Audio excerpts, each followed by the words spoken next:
Midnight, blue screen light. You're scrolling listings for houses labeled starter homes and that $500,000, beige carpet, plastic countertops. The math inside your skull quietly begins screaming. Everyone insists it's normal. The agent smiles. The bank approves you instantly.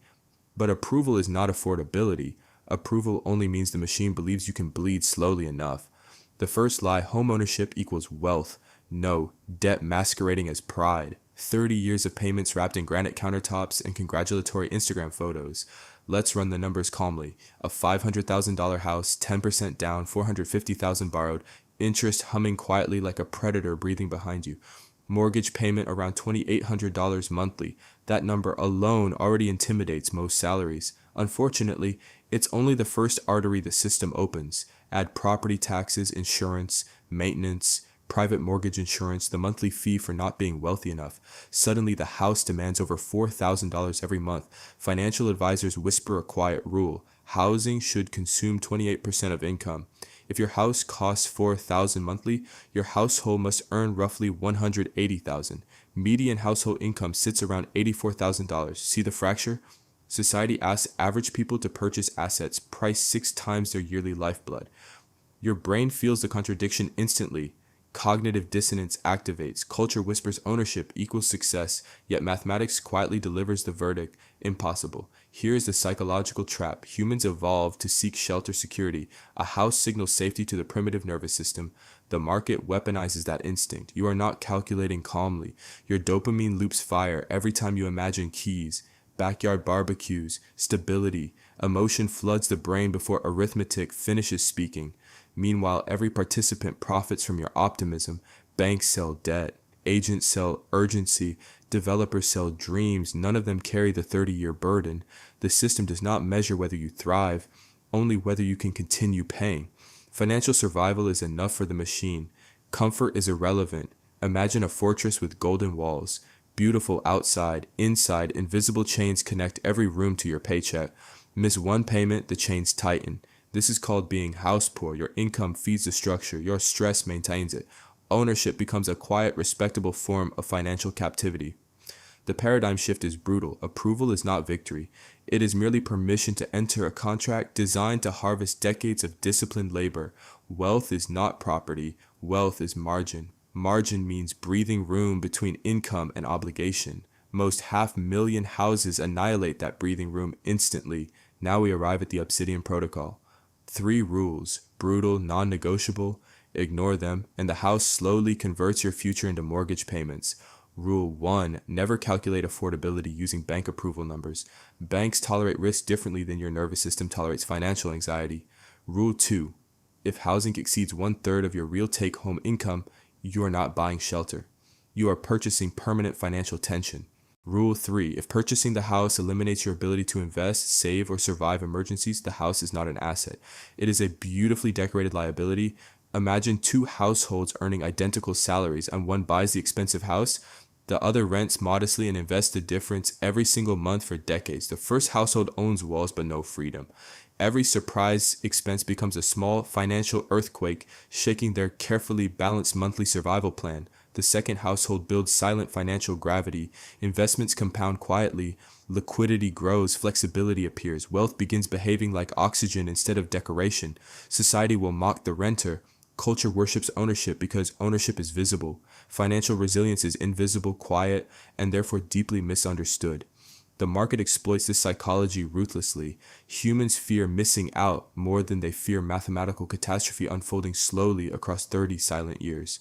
You see neighbors buying, influencers celebrating keys, parents asking questions. Social pressure builds like invisible atmospheric weight, compressing your rational thinking. But pressure does not change arithmetic. A house costing 6 times income remains dangerous regardless of how many smiling real estate photos appear online. Understand the deeper truth. Housing markets are not moral systems. They are mechanical ecosystems driven by scarcity, leverage, speculation, and human desperation. Prices rise because buyers stretch further. Buyers stretch because prices already rose. A feedback loop forms, tightening slowly like a financial constrictor.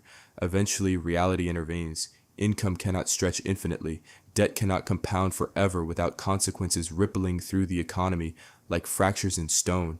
Until that moment arrives, individuals face a choice: participate blindly in the frenzy or step back and calculate survival first. The Obsidian mindset rejects emotional purchasing. It examines cash flow brutally. It protects liquidity like oxygen in a hostile financial atmosphere. Ask a simple question most buyers avoid. If your income disappeared tomorrow, how many months could the house survive without destroying your life? If the answer is 2 months, the house owns you. If the answer is 12 months, you own the house. The distinction is everything. The real estate industry rarely asks this question because the honest answer often collapses the entire transaction instantly.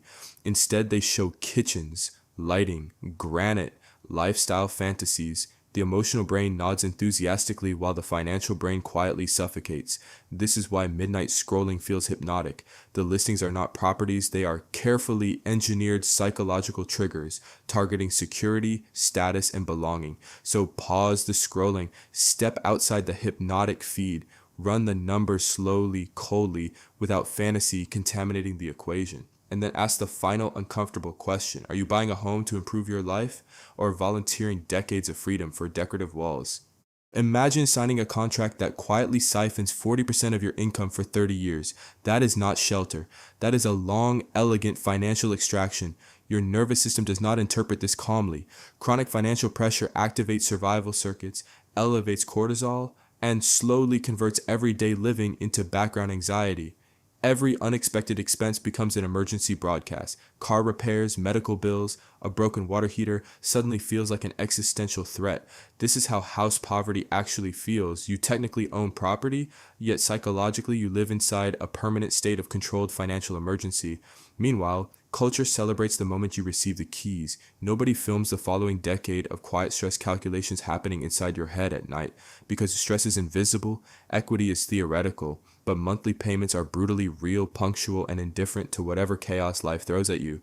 Now zoom out further. The system quietly relies on millions of households accepting this tension as normal adult life.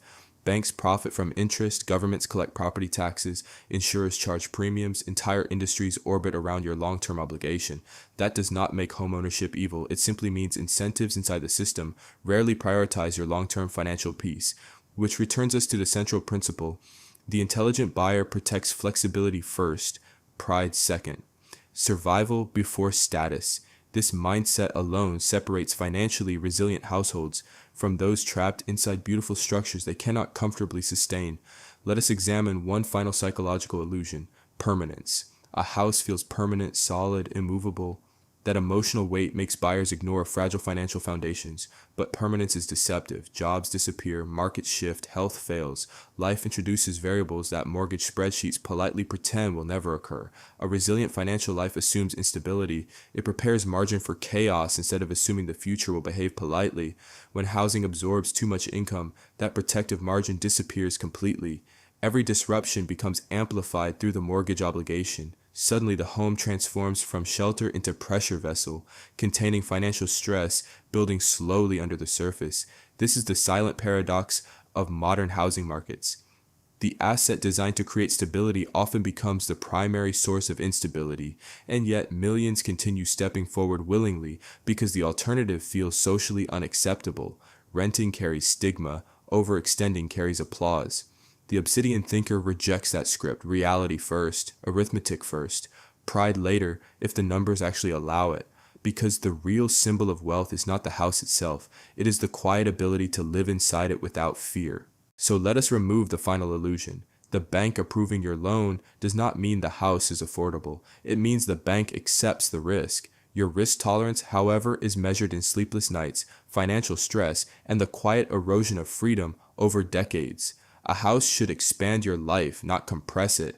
Shelter should create stability, not transform your calendar into an endless series of payments. Yet millions enter mortgages like silent marathons, hoping future income somehow outruns present arithmetic. Hope is not a financial strategy. The mortgage contract, however, is a very real strategy designed to extract payments with absolute precision. This is why disciplined buyers do something radical. They walk away from houses they technically qualify for. They understand a quiet principle most people ignore. The freedom to say no is the first signal of real financial strength, because when housing consumes half your income, every other decision in life becomes constrained by that single monthly obligation. Careers become risky to change. Businesses become impossible to start. Opportunities begin looking dangerous rather than exciting. The mortgage quietly becomes the gravity field shaping every professional and personal decision you make. That is the real cost nobody includes in the listing price, the invisible opportunity cost of lost freedom. Meanwhile, the market continues repeating the same seductive phrase, "This is just a starter home," but $500,000 is not a beginning for most households. It is a financial cliff disguised as a front door. The uncomfortable truth is simple. Mathematics does not negotiate with cultural expectations or nostalgic memories of cheaper decades. Previous generations bought houses costing 3 times their income. Many modern buyers face prices 6 times higher. The equation changed. Pretending it has not changed only guarantees painful financial consequences later. So the real question was never whether the bank approves your loan. That question is trivial. The real question is colder.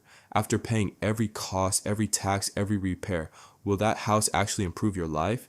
Or will you simply spend 30 years feeding a structure that quietly devours your income and freedom? Because in the end, a home should be shelter from the storm of life, not the storm itself.